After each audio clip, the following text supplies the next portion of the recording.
నమస్తే. ప్రస్తుతం తెలంగాణ రాష్ట్రంలో హాట్ టాపిక్గా నడుస్తున్న విషయం ఏంటంటే రేవంత్ రెడ్డి ప్రస్తుతం తెలంగాణ రాష్ట్రానికి ముఖ్యమంత్రిగా ఉన్నాడు. కానీ ఆయన కాంగ్రెస్ అధిష్టానం ముందు ఆయన మాట ఏం చెల్లట్లేదు. పేరుకే ముఖ్యమంత్రి ఉన్నాడు. మొత్తం తాళం మొత్తం అసలు కీ మొత్తం కాంగ్రెస్ అధిష్టానం దగ్గర పెట్టుకున్నది. దాంట్లో మొన్నటికి మొన్న చూసుకుంటే రాహుల్ గాంధీ క్లియర్గా చెప్పిండు, ఈడ ఉన్న వాళ్ళందరూ, ఈడ ప్రస్తుతం మీటింగ్లో కూర్చున్న వాళ్ళందరూ కాంగ్రెస్ పార్టీ నాయకులు కొంతమంది ఉన్నారు, కాంగ్రెస్ పార్టీ కోసం పనిచేసే వాళ్ళు కొంతమంది ఉన్నారు, వాళ్ళు ప్రజల గుండెల్లో ఎప్పటికీ ఉంటారు అని చెప్పి చెప్పిండు. రాహుల్ గాంధీ చెప్పిండు.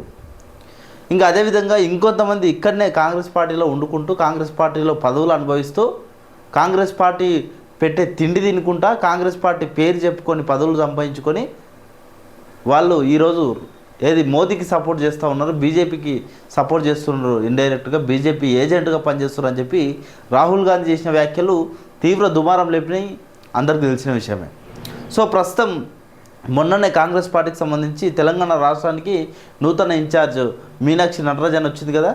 వచ్చిన తర్వాత పరిణామాలు ఒకసారి చూసుకుంటే మొట్టమొదటిగా మీనాక్షి నటరాజన్ వచ్చిన తర్వాత ఫస్ట్ ఏం జరిగింది, ఎమ్మెల్సీకి సంబంధించిన తీన్మార్ మల్లన్నకు సంబంధించి సస్పెన్షన్ జరిగింది.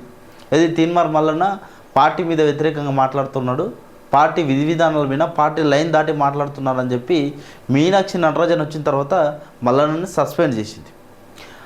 రేవంత్ రెడ్డి అన్ని రోజులు ఉన్నాడు, కులగణను వ్యతిరేకించాడు తీన్మార్ మల్లన్న, వాస్తవాలే, అవన్నీ వాస్తవాలే. కానీ పార్టీలో ఉన్నాడు తీన్మార్ మల్లన్న, పార్టీ లైన్లో ఉన్నాడు, పార్టీ టికెట్తోనే గెలిచిన మల్లన్న. పార్టీ కండువ వేసుకొని తిరుగుతాడు ఎక్కడన్నా మీటింగ్లకు వెళ్తే కూడా తీన్మార్ మల్లన్న. అటువంటి తీన్మార్ మల్లన్న కాంగ్రెస్ పార్టీ ఏదైతే చేసిన కులగణన సర్వే శుద్ధ తప్పు, దాన్ని కాలబెట్టాలని చెప్పి తన న్యూస్ ఆఫీస్లో ఏకంగా కాల్ చేసిండు. తీన్మార్ మల్లన్న కాల్ చేసినా కూడా కనీసం ఒక్క మాట కూడా మాట్లాడలేదు రేవంత్ రెడ్డి. తర్వాత అంతకుముందున్న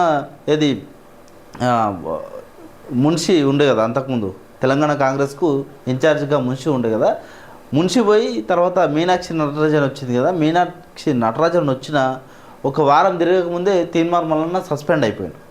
తర్వాత ఎమ్మెల్యే కోటకు సంబంధించిన ఎమ్మెల్సీ అభ్యర్థుల ఎన్నిక విషయంలో కూడా తీన్మార్ మల్లన్న తన సొంత అభ్యర్థి తన అనుచరుడు వేం నరేందర్ రెడ్డికి ఇప్పియాలని చెప్పి టికెట్ ఇప్పియాలని చెప్పి ఎంత ప్రయత్నం చేసినా కూడా ఈయన ఇక్కడ తెలంగాణ నుంచి ఢిల్లీకి పోయేలోపు ఆల్మోస్ట్ ఢిల్లీకి రావద్దని చెప్పి కబురు పంపిర్రు హైకమాండ్. కాంగ్రెస్ పార్టీకి సంబంధించిన హైకమాండ్ ఢిల్లీకి రావద్దు, మీరు ముఖ్యమంత్రి ఎట్లాంటి పరిస్థితుల్లో కూడా ఈ సమయంలో ఢిల్లీకి రావద్దని చెప్పారు. తర్వాత ఎట్టకేలకు ఢిల్లీకి మళ్ళీ రమ్మన్నారు, అది వేరే విషయం. కానీ రేవంత్ రెడ్డి తెలంగాణ నుంచి ఢిల్లీకి పోయేలోపు ఎమ్మెల్సీ అభ్యర్థుల ప్రకటన ఖరారైపోయింది. ఇంకా మొత్తం మీద మీనాక్షి నటరాజన్ వచ్చిన తర్వాత అయితే రేవంత్ రెడ్డికి కొంతవరకు రేవంత్ రెడ్డి తోక కట్ చేసినని చెప్పి మాట్లాడుకోవచ్చు. ఎందుకంటే మనకు ఒక చిన్న ఆర్టికల్ తెలుగు స్క్రైబ్కి సంబంధించిన ఆర్టికల్ ఉంది, దానికి సంబంధించి ఒకసారి బ్రీఫ్గా మనం ఎక్స్ప్లెయిన్ చేసే ప్రయత్నం చేద్దాం. మీనాక్షి నటరాజన్ 10 రోజుల ముందే రేవంత్ రెడ్డికి తగలబోయే శాఖల గురించి చెప్పిన తెలుగు స్క్రైబ్ డిజిటల్ అని చెప్పి స్క్రైబ్ డిజిటల్కి సంబంధించిన వాళ్ళు ఒక మళ్ళీ ఆర్టికల్ ఇచ్చారు. ఇక చెప్పినట్టే రేవంత్కి చెక్ పెట్టిన రాహుల్ ఇక నుంచి తెలంగాణ కాంగ్రెస్ని కంట్రోల్ చేయనున్న మీనాక్షి. ఎందుకు అంటే ఇంతకుముందు ఒరిజినల్ కాంగ్రెస్ ఎమ్మెల్సీ పదవులు గడ్డు కాలం ఎదుర్కొంటున్న టీడీపీ కాంగ్రెస్ బ్యాచ్ ఒరిజినల్ కాంగ్రెస్కు సంబంధించిన ఎవరైతే నాయకులు ఉంటారో వాళ్ళకు మాత్రమే పదవులు వచ్చినాయి. ఇప్పుడు వచ్చిన విజయశాంతి కానీ, ఇప్పుడు అద్దంకి దయాకర్ కానీ, శంకర్ నాయక్ కానీ, సిపిఐ నుంచి ఒక అభ్యర్థి వచ్చింది కదా, వాళ్ళు సపోర్ట్ చేసారు, వాళ్ళు పార్టీకి సపోర్ట్ చేసారు, వాళ్ళకు టికెట్ ఇచ్చారు, వాళ్ళకు అభ్యర్థిని వాళ్ళ పార్టీకి సంబంధించిన అభ్యర్థిని ఖరారు చేశారు. సో ఇక్కడ అసలు విషయం ఏంటంటే రేవంత్ రెడ్డి మీనాక్షి నటరాజన్ వచ్చిన తర్వాత కొత్త కాంగ్రెస్ పార్టీకి సంబంధించిన కొత్త ఇన్ఛార్జ్ వచ్చిన తర్వాత రేవంత్ రెడ్డి బీజేపీతో దోస్తు చేస్తూ ఉన్నాడు, ఎలాంటి చర్యలకైనా వెనకాడొద్దని చెప్పి ఎమ్మెల్సీల ఎంపిక విషయంలో కనీసం ఫోన్లో కూడా రేవంత్ రెడ్డిని సంప్రదించలేదు హైకమాండ్ అని చెప్పి తెలుగు స్క్రైబ్ ఆర్టికల్ ప్రచురించింది. దానికి సంబంధించి మరి రేవంత్ రెడ్డి మాట్లాడతారా, ఎవరు మాట్లాడతారని తెలియదు.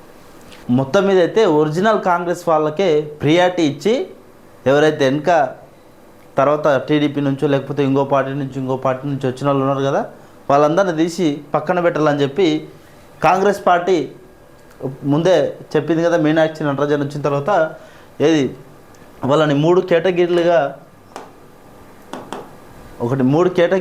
ఎవరు కాంగ్రెస్ పార్టీకి సంబంధించిన నాయకులను అందరినీ గెలిచిన తర్వాత వచ్చిన వాళ్ళని, గెలవక ముందు పార్టీకి వచ్చిన వాళ్ళని, ముందు నుంచి పార్టీలు ఉండేటోళ్ళని మూడు కేటగిరీలుగా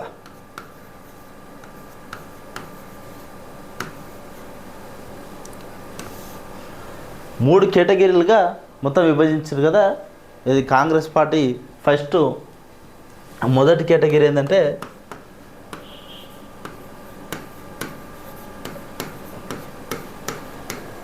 ముందు నుంచి పార్టీలో ఉన్నోళ్ళు. ఏది ఫస్ట్ నుంచి ముందు నుంచి అంటే పార్టీ గెలవక ముందు నుంచి, పార్టీ అసలు అంతకుముందు పార్టీ పూర బలహీనంగా ఉన్నా కూడా పార్టీని తీసుకొచ్చిన వాళ్ళు, పార్టీ గెలవక ముందు నుంచి పార్టీలో పాటుపడి ఉన్నోళ్ళు, ఇతర పార్టీ నుంచి రానోళ్ళు అన్నట్లు వీళ్ళు ముందు నుంచి ఉన్నోళ్ళు. లైక్ ఏది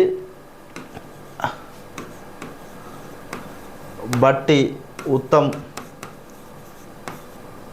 కోమటిరెడ్డి,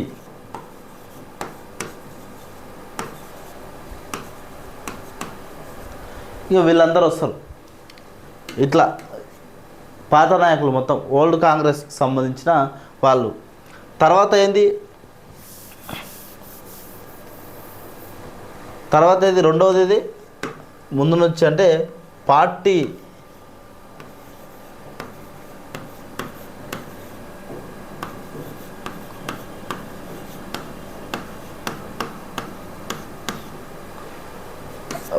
గెలవక ముందంటే 2023 డిసెంబర్ లోపు, 23 డిసెంబర్ కన్నా ముందు వచ్చిన వాళ్ళు, 2023 డిసెంబర్ కన్నా ముందు వచ్చిన వాళ్ళు రెండవ కేటగిరీ. ఇక థర్డ్ కేటగిరీ ఏంటంటే పార్టీ గెలిచిన తర్వాత.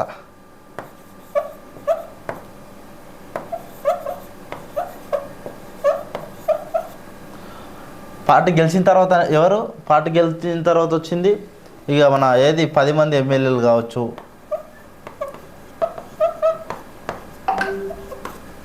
వీళ్ళంతా ఇక పార్టీ గెలిచిన తర్వాత వచ్చిన వాళ్ళు. ఇట్లా మీనాక్షి నటరాజన్ వచ్చిన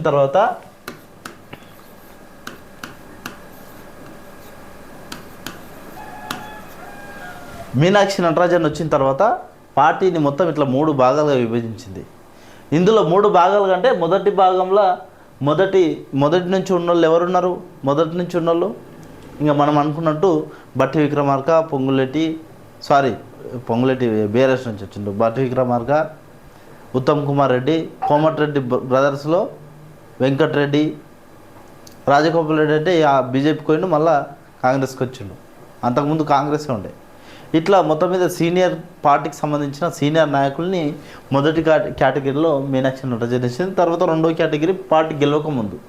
ఇంకా పార్టీ గెలుస్తుంది అని చెప్పి ఒక అంచనా వచ్చిన తర్వాత, పార్టీ గెలుస్తే తప్పకుండా రాష్ట్రంలో బీఆర్ఎస్ పార్టీ పోయి కాంగ్రెస్ పార్టీ అధికారంలోకి వస్తుంది, ఎందుకంటే ఇది కర్ణాటకలో వచ్చింది, మన రాష్ట్రంలో కూడా వస్తుంది అనుకున్న వాళ్ళు మొత్తం మళ్ళీ ఇక్కడ వచ్చిండ్రు. తర్వాత ఏమైంది?